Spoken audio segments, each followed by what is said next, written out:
ბაკურიანი როგორც საერთაშორისო დონის კურორტი სრულყოფილი ინფრასტრუქტურით და განვითარების ახალი პერსპექტივით. დაბაში მნიშვნელოვანი პროექტები მიმდინარეობს, სამუშაოები მთლიანად 2026 წელს დასრულდება.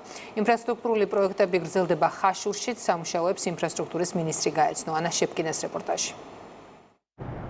ხაშურსა და მუნიციპალიტეტის სამსოფელში 40,000-მდე ადგილობრივი მცხოვრების 24 საათიანი წყალმომარაგების საკითხი მოგვარდება.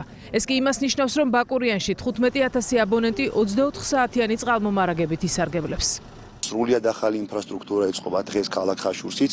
მიმდინარე პროექტები დასრულდება ეტაპობრივად 2026 წლის განმავლობაში, ისე როგორც ქალაქ ხაშურს, ასევე დაბა ბაკურიანს ექნება სტაბილური უწყვეტი წყალმომარაგება. ბაკურიანში შენდება ახალი სკოლა და საბავშვო ბაღი. რეაბილიტაცია უტარდება კიდევ ერთ საჯარო სკოლას და საბავშვო ბაღს, რაც იმას ნიშნავს, რომ ბავშვები ახალ შენობაში განაგრძობენ სააღმზრდელო და საგანმანათლებლო პროცესს. ხაშურში დასრულებულია მეორე სკოლის რეაბილიტაცია, ის 400 მოსწავლეზეა გათვლილი. განახლების პროცესშია ხაშურის მესამე საბავშვო ბაღი. ახალი საბავშვო ბაღი შენდება სოფელ ცხრამუხაში. პროექტების ჯამური ღირებულება ხაშურსა და ბაკურიანში 12 მილიონი ლარია.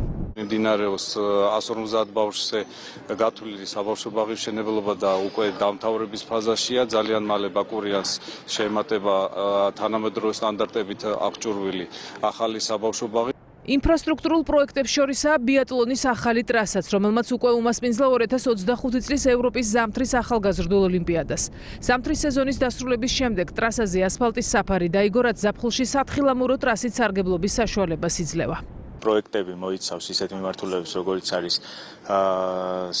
სატრანსპორტო, საგანმანათლებლო, სპორტული, ბიატლონისთვის განკუთვნილ ტრასაზე. უახლოეს მომავალში უკვე დაგეგმილი არის საერთაშორისო დონის სავარჯიშო შეკრება. ბაკურიანში დაწყებულია ცენტრალური სატრანსპორტო ჰაბის მშენებლობაც, რომელიც სხვადასხვა მუნიციპალურ და ტურისტულ სერვისს ერთ სივრცეში გააერთიანებს. პროექტი 2026 წელს დასრულდება.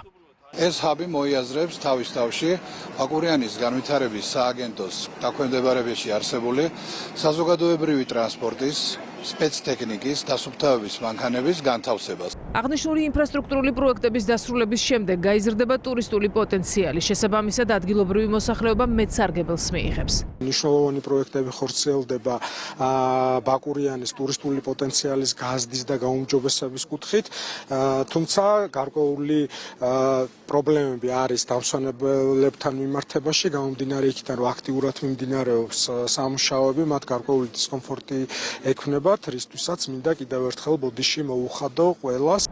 ინფრასტრუქტურული პროექტების განხორციელება შიდა ქართლისა და სამცხე-ჯავახეთის ტურისტული და არა მხოლოდ ტურისტული პოტენციალის განვითარებას უზრუნველყოფს.